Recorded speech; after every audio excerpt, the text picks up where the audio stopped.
Oi, pessoal do canal, tudo bem? Agora eu dei uma pausinha aqui no trabalho na sombra, vou aproveitar e contar para vocês a história de um bezerro, que é exatamente o exemplo do que deve ser feito. Vamos embora!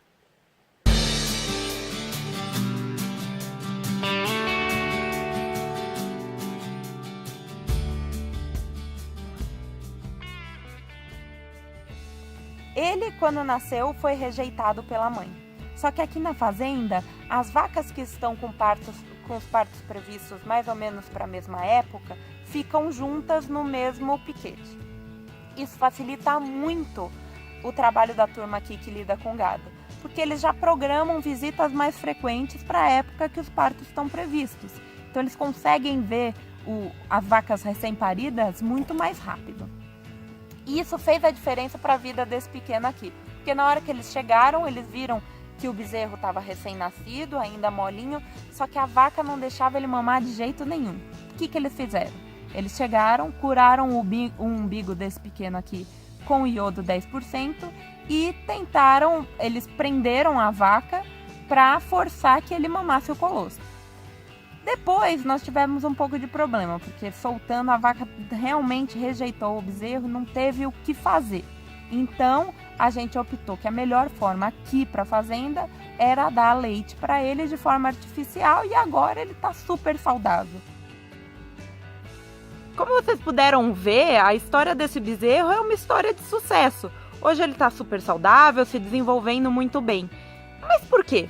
O que aconteceu na história desse bezerro que tinha tudo para dar errado, que deu certo?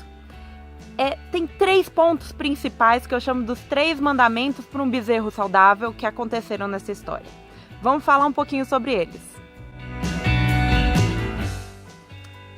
Todo lote de vaca que está para parir deve ter uma frequência de visitas muito maior. Isso por quê? Porque se der um problema no parto ou qualquer tipo de problema, como a rejeição desse bezerro que aconteceu, você logo já vê e consegue contornar a situação sem ter grandes prejuízos ou uma consequência maior devido a esse problema. E a segunda coisa é que esses 3 mandamentos, os 2 que são principais e garantem a vida do bezerro, necessitam do manejo quase que imediato após o parto. E isso só vai acontecer se a gente tiver uma frequência maior de visitas. Como a gente pode facilitar isso? Os pastos onde estão as vacas que estão programadas para parir, preferencialmente devem estar mais próximos da onde fica a casa dos funcionários. Assim facilita a maior frequência de visitação. De qualquer forma, se isso não for possível, a gente tem que colocar na agenda um roteiro que faça maiores visitas com maior frequência, no mínimo diária, naquele pasto. O umbigo é chamado de cordão da vida. Isso porque ele é a estrutura que liga a mãe ao feto e faz ele sobreviver. Porém, após o parto, essa estrutura é rompida e ela é formada por 2 veias, 2 artérias e um úraco, que é uma estrutura que liga a bexiga do feto à placenta da mãe. E essas estruturas, elas estão conectadas a toda a corrente sanguínea e até a bexiga do animal. Isso é uma porta de entrada muito grande para qualquer tipo de contaminação ambiental. Se você não curar o quanto antes esse umbigo, você aumenta muito a chance desses animais desenvolverem doenças. A bactéria pode entrar na corrente sanguínea desse animal e dar um problema grave, como pneumonia, cistite, artrites, enfim, é uma gama muito grande de doenças que podem ser evitadas apenas com uma cura bem feita de umbigo. Mas como a gente faz essa cura? Existem produtos especializados no mercado apenas para isso, que são muito bons. Muita gente usa o iodo 10%, que é uma ótima solução também.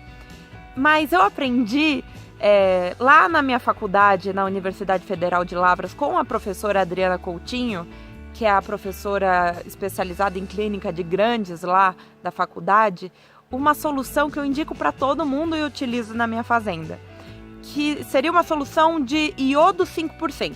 Você pega a quantidade, vamos falar, 1 litro, metade 500 ml você vai colocar de iodo 10% e 500 ml você vai colocar de álcool líquido, aquele que muita gente usa para acender churrasqueira mesmo. Dessa forma, a gente tem o iodo a 5%, que vai desinfetar esse umbigo e matar as possíveis bactérias que vão estar lá e matando conforme elas forem entrando em contato. E o álcool, ele vai ajudar a secar aquele coto mais rápido. E assim que o coto estiver seco, nós já fechamos essa porta de entrada e garantimos que o bezerro não vai se contaminar através do umbigo. Se o umbigo é o cordão da vida, com certeza o colostro é a bebida que garante a vida do bezerro. Por quê? Durante a gestação, a vaca não consegue passar os anticorpos, ou seja, as células que fazem a defesa do organismo dela, para o feto. Então o bezerro nasce sem nenhuma defesa contra qualquer ameaça ambiental ou contaminação. Ele só vai ter essa defesa depois de mamar o colostro, que é o primeiro leite da primeira ordenha ou mamada após o parto do bezerro. E nesse material, nesse leite, que é muito chamado de leite sujo por aí, é nele que estão os anticorpos que vão levar uma imunidade passiva desse bezerro. Passiva por quê? Porque não foi ele que produziu as células, foi a mãe, mas da mesma forma elas vão fazer uma defesa do organismo dele contra possíveis ameaças ou doenças. E isso é muito importante e é a única coisa que vai garantir uma vida e uma vida saudável desse animal. Porém, esse colostro só vai ter efeito se ele for mamado em até 24 horas após o parto. Em até 12 horas, o bezerro consegue ter uma absorção máxima dessas células. A partir de 12 até 24 horas, essa absorção cai bastante, mas ainda existe. E depois de 24 horas, essa absorção é nula. Então, quer dizer, se a gente demorar para ver o bezerro e não garantir que ele mame em até 24 horas esse colostro, existem grandes chances de talvez ele não conseguir mamar e não ter defesas do organismo, isso vai levar à morte do animal, a gente não pode deixar isso acontecer. Além disso, o colostro ajuda, por ter uma concentração muito grande de gordura, ele ajuda a limpar o intestino e contribui para um melhor funcionamento gastrointestinal desse animal, e ele já começa a vida com o pé direito de uma forma muito melhor. Bom, esses são as 3 dicas que a gente nunca pode esquecer: assistência, cura de umbigo e colostragem. Eu espero que vocês tenham gostado. Se vocês tiverem alguma dúvida, deixa aqui nos comentários, vamos batendo papo. Se vocês tiverem alguma sugestão de tema para os vídeos, eu estou aqui aberta para a gente conversar sobre o que der na telha aqui sobre pecuária. E não se esqueçam, por favor, se inscrevam no canal, dê o seu curtir, espalhe essa notícia para quem precisar, porque informação sempre é útil, a gente sempre pode melhorar um pouquinho. Um abraço e até a próxima prosa.